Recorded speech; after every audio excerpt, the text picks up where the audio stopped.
Fire in the hole, let's cook some chili. Stay tuned. Hello and welcome once again to my backyard.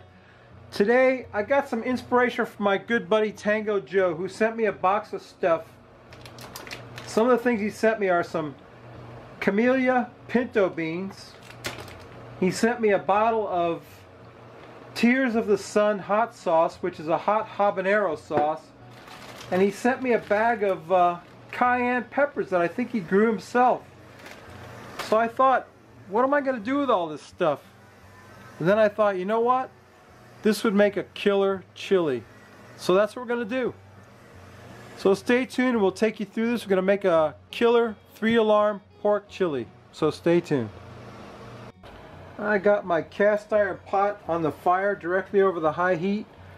First thing we're going to do is go in with some bacon. What's better than bacon? Nothing. Nothing's better than bacon. And we're going to render down this bacon and get this bacon fat melted so we can cook our veggies in the bacon fat. And you can hear it starting to sizzle. So let me get that rendered down and we'll put our veggies in. Stay tuned. Bacon has rendered down, so in we go with the veggies. The first thing, one finely diced red onion. You get that stirred up in there. Looks good already.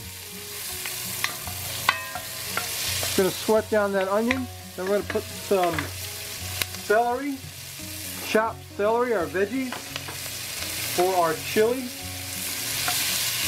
Get that in there with that bacon. Don't that look good enough to eat already? Next, bell pepper. You might recognize that as the Cajun Holy Trinity with bacon. Pretty good stuff right there. Get that bacon fat covered on everything and get that rendered down. There's one more part of the Trinity, and that is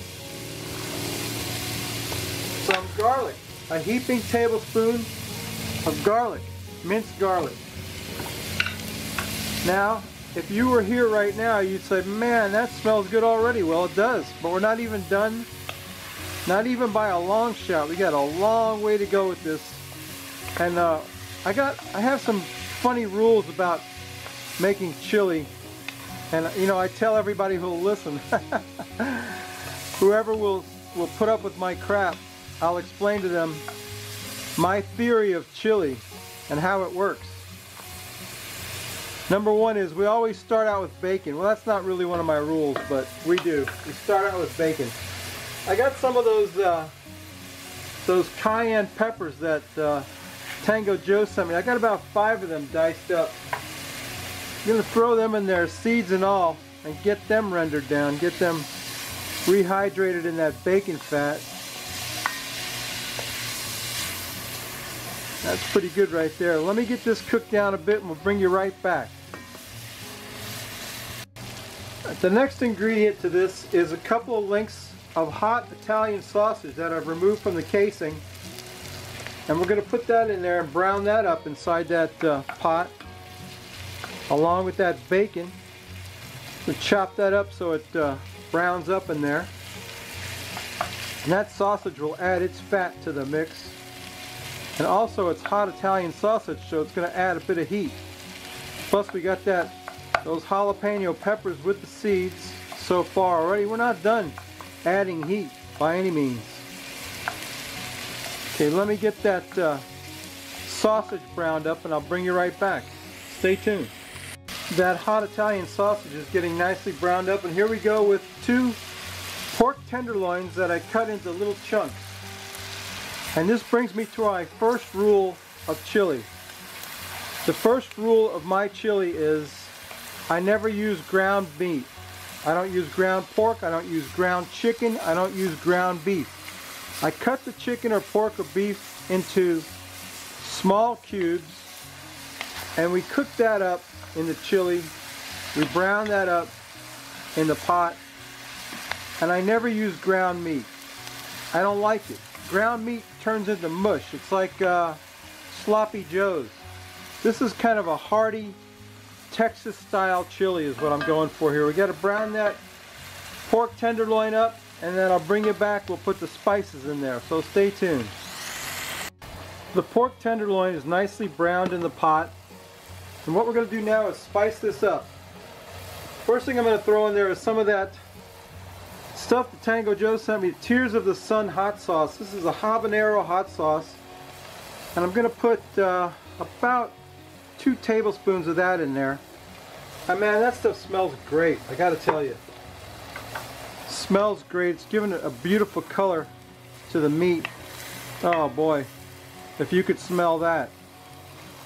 We get that stirred up in there. Then we've got some Tango Spice Southwest Sunset. One of my favorite Tango Spice blends. Southwest Sunset is a blend of chilies. Different chilies. In fact, I can tell you what they are. You've got paprika, granulated garlic, ancho pepper, salt, chipotle powder, and blue poppy seeds, and dried chili pequin. So that's the chili component of this. That's our chili. Our pork chili is coming together. I'm also going to throw in some cumin, because I like a little bit of cumin in my chili. About a teaspoonful of cumin gives it a nice smoky flavor. You don't want to use too much, it can be overpowering, but in a pot this size, a teaspoonful of cumin pardon me, will just about do the trick. So it's starting to get going in there pretty good. Starting to look pretty good. Those spices, that Tango Spice and the Tears of the Sun. Then I've got a little bit of salt, pepper, and garlic with paprika, onion, and garlic stuff that I had left over from that faux brisket that I did. I want to put that in there. And that's pretty much it for the spices. So we're going to let that all conglomerate in there. You know, this will be even better the next day, let me tell you what. Once all those flavors have had a chance to really commingle. Let's get some liquid in there. This is the best thing to happen to chili since sliced bread. This is Rotel diced tomatoes with green chilies. And I put the can in there. A can of Rotel. Put the liquid and all from the Rotel tomatoes. We get that in there. Starting to look good now, huh? Got some beautiful color to it. That pork, the bacon, it's all coming together right now, boys. Let me tell you what. And okay, it's looking pretty good. Looking pretty good. It's gonna cook. My second rule of chili is never use pre-packaged chili spice mixes. So my first rule is don't use ground meat. My second rule is don't use pre-packaged spices. Put your own spices in there, which I just did. And the fourth rule is, or the third rule rather, is that to be a good chili, it has to simmer for about 4 hours. And I need a little bit more liquid in there. So I'm going to put in some. This is Sunshine State, a Florida beer company, amber lager. I'm going to put enough in there just to cover that meat because it's going to cook off as it cooks. I'm going to save a little bit for me. I got to save a taste for me. Oh yeah, good beer. Florida lager. So now we've got the liquid in there. All we need to do now is simmer this for 3 to 4 hours. And that's going to break down that meat. It's going to be all just beautiful. It's already looking good. Got a nice color to it. We just need to move it off the high heat, move it over on indirect heat, and simmer it for about 4 hours. So what do you suppose we're going to do while that's happening? Well, I'll tell you what we're going to do. We're going to drink a beer. So stay tuned. I nearly forgot the most important component of the chili. Now when you're making chili for competition, you don't put beans in it, but I like beans in my chili. So I soaked about a half a bag of those pinto beans that Tango Joe gave me. I'm going to dump them in there. They got to cook along with that rest of that stuff. So there we go. Now we're talking, now you're talking chili.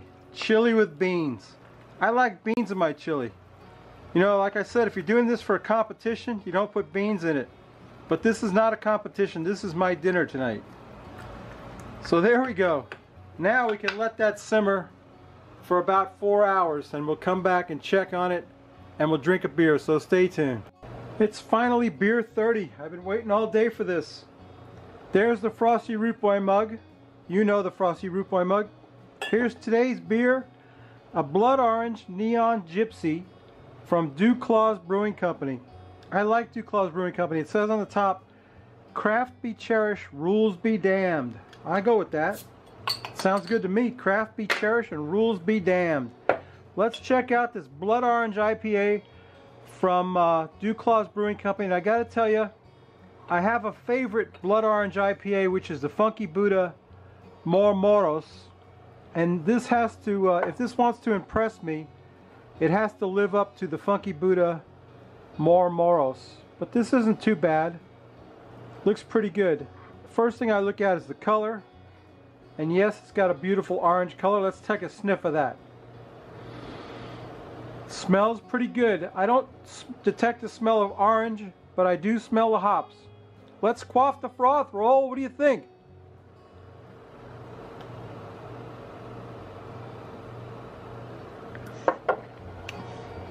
Wow, I must say, it's got a bit of an alcohol bite. 8.5. Is that right? No, 6.5. Okay, so it's a little high, not a lot, but I can really taste the alcohol in there. Neon Gypsy from Duclaws, and you know, when you get the alcohol, the taste to it, it kind of cancels out all the other flavors, like the flavor of the blood orange. But it's pretty good, pretty good. I give it a 2 on a scale of 5, with the 5 being the Funky Buddha Moros. Okay, let's check out some chili. Stay tuned. My pork chili is done. I got a little bit of rice right here, a little bit of cheese. I'm gonna take a taste of that right now. How's that look?